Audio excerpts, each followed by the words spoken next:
But as long as we practice the same behaviors that we do and go for the things we go for, then the enemy understands that they still have control over us. And we have lived in a society where our man has been disenfranchised. We have run them crazy at home, and they've been around so many women, they grow up and talk like women and act like women. You know, when we dragging our son to the beauty parlor to get our hair braided, and he got to sit in there and listen to women for 3 and 4 hours. Okay, when we take him over to our girlfriend's house and he got to listen to that. Well, see, a lot of that impacts upon his development. And there are some fathers who are unfit to be around their children or the woman or anybody else. But then there are a lot of other great fathers who are qualified to help nurture their child and co-parent, but we don't deal with them because we're mad at them. The child ain't mad. Well, we used to identify with being black first and having a black man. But because of the women's liberation movement, now we try to identify as being female, and we got all of this here, you know, black girls do this and black women do that, you know, and we have not come up with a program as black women that honors our men as much as we honor ourselves. It would not be us if it were not for him, okay? It would not be us if it were not for him. Okay, many of our men have left us to go to women of other nationalities because they feel like they can get along with them better. It's not because they're better women, but they haven't suffered the same kind of traumas that we have from childhood growing up, what we saw, what we did, and all of the things we had to go through. And so their mood is better. They ain't mad all the time like us. You know, we be uptight. We have unrealistic expectations, you know, and the unrealistic expectations has been our downfall. We have made up ideas about what a relationship and a husband or a man is supposed to be like. You know, we don't mind having a man as long as he don't act like a man. You know, we can be with him, but if we start coming up in that trying to give some instructions to say how he wants things and what we supposed to do, oh, we go get everybody then. Oh, no, you trying to tell me what to do. Somebody need to tell us what to do. It's obvious we don't know what to do. Things that we all need to survive, and where we gonna need a man, where we're going to get past a whole lot of what we got going now. It's just going to fade away. Like Trump said, it's going to poof. It'll disappear. You know? But there will come a time based on things that we all need to survive, and where we're going to need a man. But there will come a time based on things that we all need to survive, and where we're going to need a man, where we're going to get past a whole lot of what we got going now. It's not going to be that. But for right now, the man's role would be to protect and provide. Now, when we say provide, that don't mean buy you every kind of weave you want that costs $800 or $900. It don't mean buy you every kind of Gucci and Fendi and Louis Vuitton. That ain't what provide means. He's going to provide direction and guidance, love, affection, discipline for our children. Go to the church, and many of us treat the people at the church and the minister like we should be treating our man at home. So, you know, we have it all mixed up. So those are some of the things that the man needs to do. He needs to not let women let us get away with things, because the moment we get away with sneaking a line, oh, we really open it up and do that a lot more because we think we've got him tricked. And that's one of the reasons that so many black women were angry with me for putting out the Black Man's Guide to Understand the Black Woman. Because our men needed a heads up. And even with that, it's hard for them. But they just have certain information they don't have about us. On eyelashes and, you know, maybe even going to school. More of us are graduating from college. More of us are getting PhDs. You know, we got good credit cards. We got a whole lot of things. Cars. But it hasn't made us happy. We're still sitting around talking about why we don't have companionship, which is the ultimate goal. It don't have to be marriage. It can just be some good companionship. Of our energy to the white people on the job. So when we come home, we tired. So it's easier to pick up McDonald's or some other kind of junk and bring it home and feed it to our children until our children get so accustomed to eating it that they don't even want good food. They don't want vegetables. That's who we have been unjust to ourselves. And so we can set a better example. And just cooking. I talk about cooking all the time. I don't know how so many of us have missed that. Cooking food and invite somebody over for dinner. You have somebody at least for some company sometimes, because most of our men are lined up every evening somewhere to buy some kind of filthy, greasy food because they don't have nothing to eat. I talked to a young brother the other day. He told me he don't even know no women that cook. Start with his mother. Now, I know that our brothers are broken. Many of them have had such a hard time. You know, we don't even know what it's like to be a black man in America. They're hunted down like wild animals. Love the women's lib movement and the big mouth many of us have developed out here trying to talk and yell and jump up in men's faces. Now the enemy treating our women like they treat our men. They throw them down, shoot them, anything. Our women are overweight. We big and fat, and try to convince somebody that looks. I want to give all the praises and the honor to Yahweh Bahashem, Yahweh Shah Bahashem, Rakaha Kwadash, and double honors to the elder apostles and the elder bishops of Great Millstone. Also a sincere shalom to you other elders in the Akim, you brethren, and you few sisters. Okay. Also, let me say shalom to the elect. Okay, brother shared this with me, screen name Judah 1969, shares me videos time to time. And I said, well, I'll look at it. I've seen this woman before. Her name is Shahrazad Ali. I don't know how you pronounce it. I don't know what faith she follows or whatever.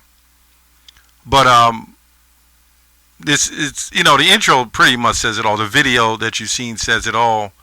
Lord's will, I'll put the link in the description box as I'm copying it now.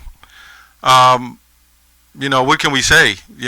Everything this woman is saying is absolutely on point. And these are things that we know. Maybe some of us don't know. I've always said that there's a lot of Jake who, and I believe a lot of our problems has come up from the upbringing. The scripture says that from the beginning of sin is the woman, that through her we all die, something like that. Because this is promoted to us. We already, I'm trying to say this without, these type of videos, they're sensitive. So you have to bear with me the way I say some of these things. But ultimately, we're in a curse. And you see these people now coming out and saying what's going on and what's wrong. But if it wasn't of the Lord is the one who set it up for everything to go this way. Now you also got this guy, Kevin Samuels, who comes on, who a lot of people idolize and haven't looked into themselves and see, what has happened with them and what spirit that was put on them to shake that before you can jump into this arena and say what the so-called black woman is doing. I'll just put that out there, because I've witnessed quite a few Jake, who doesn't have the capacity to even maintain or hold a relationship. And if you're like that, you shouldn't be in one. And they look for videos that talk about the black woman, right? And because that's the excuse you need to justify certain behaviors. There's a lot of Jake that do that. But I'll say in this video, I don't want to jump off course. In this video, what else do I have to say?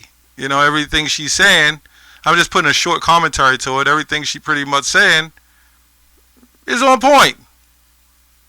And the Lord will use these situations to bring forth the light about our women. Right? Because they're the ones carry the seed. And in this day and age, and even in the past, has been the ones raise the seeds. So you'll have a lot of them saying that it's a lot of bad fathers. I've heard that a lot too. There's bad fathers, no good men. See, all you got to do is put forth that stereotype, and that's where it rolls. But who raised them? That's the key. A lot of men are raised in the manner that their mothers raise them, and send Jake out there into a pack of wolves or wolverines. It's not that, Jake couldn't handle themselves, but the mental part is what destroys you. It's the mental part. And if you're not mentally sound, that's what destroys you. And this is why we need Yahushua. And that's why I'm tying this all in. We need Yahweh B'Shem Yahushua. We need Yahushua, the one the world ignorantly calls Jesus, to come back and save us from our enemies. And our enemies is not just this man that's running the world. We got our own people and our own counterparts who are our enemies. So these are things that I'm a little older, so I've witnessed the transformation of the family and the respect of men. So now, with the weaker vessel involved, you got to know that there's easy to manipulate. She also went into, I believe, the prophecy that she didn't realize what she was saying. Well, she realized what she was saying, but what she was saying was right in the scriptures. She said, one day when things get rough, you're going to need a man. And then what you going to do? When thou spoiled, what will I do? Jeremiah 4:30. This is Titus 2:3. The aged woman likewise, that they be in behavior and become of holiness, not false accusers, not giving too much wine, teachers of good things. Right? Teachers of good things. Right? That they may teach the young women to be sober. So what happened there? Something went wrong. Something went wrong where that didn't happen anymore. And really, when you deal with it and what we say is in the truth, we know ultimately the Most High controls it all, but we know who controlled all this. We know who set all this up. We knew who took the ability of the man to be productive out of the home. We knew what happened with that. We knew you lift up the weaker vessel and put her on top, and what she doesn't realize, that this doesn't make her any better. Really, it hurts you. Not to have leadership hurt you. Okay, it says to be discreet, chaste, keepers at home. Right. Good, obedient to their own husbands, that the word of Yahweh be not blasphemed. So you got to know this truth, no matter how you look at it, has got out there and people are using it in their own platforms and bringing it to light. They're still bringing this truth to light. And obviously this woman, whoever she is, have some knowledge of the scriptures. Even if she follows some other doctrine, it came out of the scriptures. And she even admitted that nothing else has worked. See, she's older, she's been through it, and now she understands, that she looks back and see that all these things that you're trying, this movement that's going on to uplift, it hasn't worked. In fact, I haven't seen more misery since the situation where they wasn't working and they didn't have money like that and they depended on a husband. They were more happier then. How are you more miserable when you're working and you're doing great? Supposedly. Right? It says that the word of Yahweh be not blasphemed. Okay? Let's go to Proverbs 3:13. I really have not much, I don't have much to say on this, dealing with the sensitive nature. But, I'll go in the spirit and it goes where it goes. Proverbs 31:3. Let's go to 31:1. The words of King Lemuel, the prophecy that his mother taught him. This going into Bathsheba and Solomon. Right? And as I said before, that was a reason why the Most High caused King David to go off. King David had to go off for that sole purpose of Bathsheba showing the example to her son, Solomon, okay, on what to look out for. And now in this society, that has definitely gotten away of, because the Jakes, as she admitted, they have no clue what's going on. She even admitted the correction, how they know how to sneak and get away with it. You know, I've seen that hundreds of times. Wasn't until in my older age that I started realizing, yeah, we see what's going on. And that's why a lot of you know, a lot of younger brothers who don't know, you don't need Kevin Samuels to tell you. You got apostles and elders and older brothers that have experiences to lay down that platform, man, to show you what's up. That's why you're in the truth. The scriptures tell you what's up, you know. Proverbs 31:1. The words of King Lemuel, the prophecy that his mother taught him. What, my son? And what, the son of my womb? And what, the son of my vows? Give not thy strength unto women, nor thy ways to that which destroyeth kings. All right? It is not for kings, O Lemuel, it is not for kings to drink wine, nor for princes strong drink, lest they drink and forget the law and pervert the judgment of any of the afflicted.